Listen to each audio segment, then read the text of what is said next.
दोस्तों, आज हम आपको एक ऐसी रहस्यमयी जगह के बारे में बताने जा रहे हैं जो महज एक कुंड है और इसमें नहाने से आपका टूटा हुआ हाथ भी वापस आ जाता है और इस कुंड का 3 बूंद पानी पीने से आपकी पूरी प्यास मिट जाएगी। और ये कुंड ऐसा भी संकेत देता है कि हमारी पृथ्वी पर गंभीर आपत्ति आने वाली है। तो दोस्तों, इस कुंड को भीम कुंड के नाम से जाना जाता है। यह भीम कुंड मध्य प्रदेश के छतरपुर जिले से करीब 75 किलोमीटर दूर स्थित बाजना गांव में मौजूद है।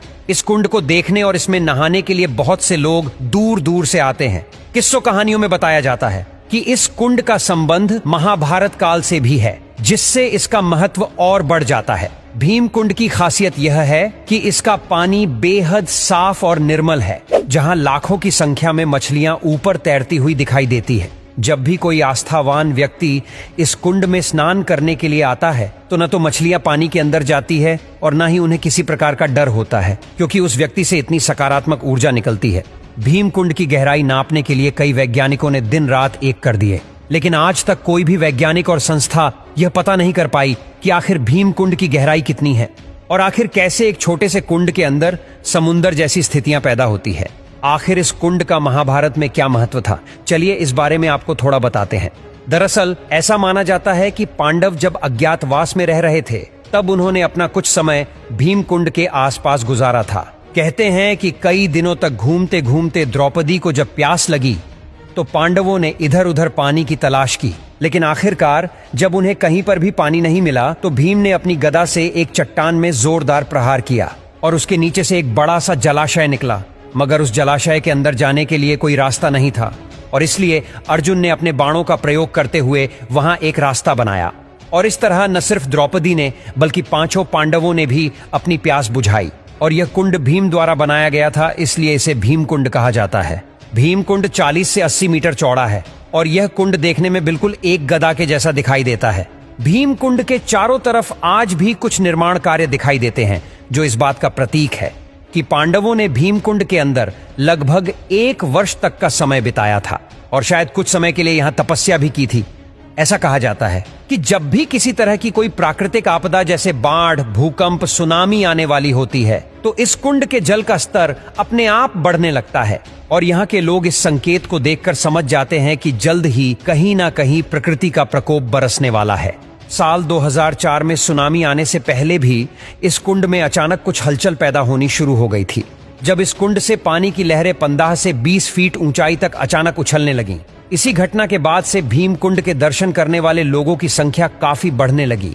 कुछ दिनों बाद देश विदेश की मीडिया और दुनिया भर के वैज्ञानिक भी यहाँ पहुंच गए, जिसके बाद भीम कुंड पर शोध शुरू किए गए कि आखिर कैसे इस कुंड में समुद्र की तरह हलचल हो रही है।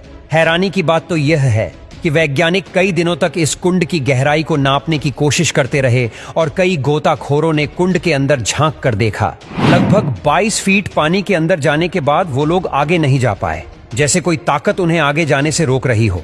वैज्ञानिकों का कहना था कि इसकी गहराई नापना संभव नहीं है। इसके अलावा यहाँ गहराई में कई क्विंटल वजन की मछलियां मौजूद है और अंदर पानी का बहाव भी बहुत तेज है और साथ ही नीलम पत्थर के जैसी एक बड़ी चट्टान भी है।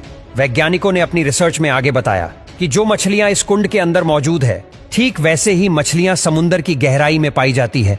तो कहीं न कहीं इस कुंड का संबंध समुंदर से मिलता जुलता है। कुछ समय बाद जब नेपाल और जापान में भूकंप आया, तब भी इस कुंड का जलस्तर अचानक से बढ़ने लगा था, जिससे यह कंफर्म हो गया कि प्राकृतिक आपदाओं से इस कुंड का कोई न कोई तो संबंध जरूर है। इस कुंड के पास में एक गुफा भी बनी हुई है, जिसमें शंकर जी का शिवलिंग विराजमान है। यहाँ पर आने वाले लोग इन्हीं की पूजा करते हैं।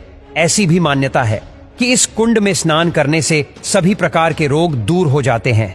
इसलिए लोग इस कुंड का जल बोतल में भरकर ले जाते हैं, क्योंकि ऐसा भी कहा जाता है कि इस कुंड का पानी गंगा जल के समान पवित्र है। ऐसा कई सालों में देखा गया है कि गंगा के जल की तरह ही भीम कुंड के जल में भी कभी कीड़े नहीं पड़ते। ये एक अनंत स्रोत की तरह है, जिसका पानी कितना भी उपयोग में ले लिया जाए, लेकिन इसका स्तर कम नहीं होता। एक बार तो राज्य सरकार ने इस कुंड को खाली करने के लिए यहाँ वाटर पंप लगवाकर कई दिनों तक इसका पानी बाहर निकलवाया था, लेकिन इसके बावजूद भी भीम कुंड के जल स्तर पर कोई प्रभाव नहीं पड़ा। वो जितना पहले था, हजारों लीटर पानी निकालने के बाद भी उतना ही रहा। इसलिए लोग इसका प्रयोग पीने के लिए करते हैं। इस कुंड के अद्भुत जल के विषय में एक और चीज कही जाती है कि चाहे पीने वाले व्यक्ति को कितनी भी प्यास लगी हो, अगर इस कुंड का मात्र 3 बूंद जल भी उसने ग्रहण कर लिया तो इंसान की पूरी प्यास बुझ सकती है। इस कुंड से जुड़ी हुई एक और हैरान करने वाली बात यह है कि इसमें डूबने वाले व्यक्ति का मृत शरीर कभी नहीं मिल पाता। आमतौर पर जब भी कोई व्यक्ति पानी में डूब जाता है तो कुछ वक्त के बाद उसका शरीर फूलकर पानी की सतह पर तैरने लगता है, लेकिन इस कुंड में आज तक जो भी डूबा है उसका शरीर कभी भी बाहर नहीं आया है।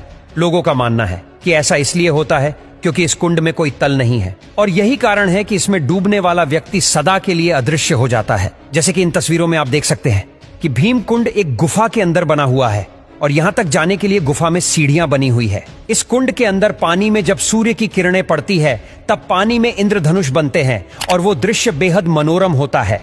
वैज्ञानिकों ने जब इस कुंड की गहराई नापने का प्रयास किया तो उन्हें कुंड के भीतर 2 बड़े कुएं जैसे मिले, जिन्हें देखकर ऐसा लग रहा था जैसे कुंड के भीतर एक और बड़ा सा कुंड है। उनका मानना है कि इनमें से एक कुएं से जल आता है और दूसरे कुएं की मदद से बाहर निकल जाता है। हालांकि इस कुंड के नजदीक मौजूद लोगों का मानना है कि कुंड का भीतरी संबंध समुंदर के साथ है, जहां से बहुत तेज लहरों के साथ पानी आता जाता रहता है। इस कुंड के पानी का स्रोत क्या है, इसकी गहराई कितनी है और वह कौन सी अदृश्य शक्ति है जो गोताखोरों को भी यहां नीचे जाने से रोकती है, ऐसे कई सवाल हैं, मगर इनका जवाब किसी के पास नहीं है। बस इतना ही नहीं, बल्कि इसी की तरह भारत में और भी काफी सारे कुंड हैं जो इससे भी कई गुना रहस्यमयी है।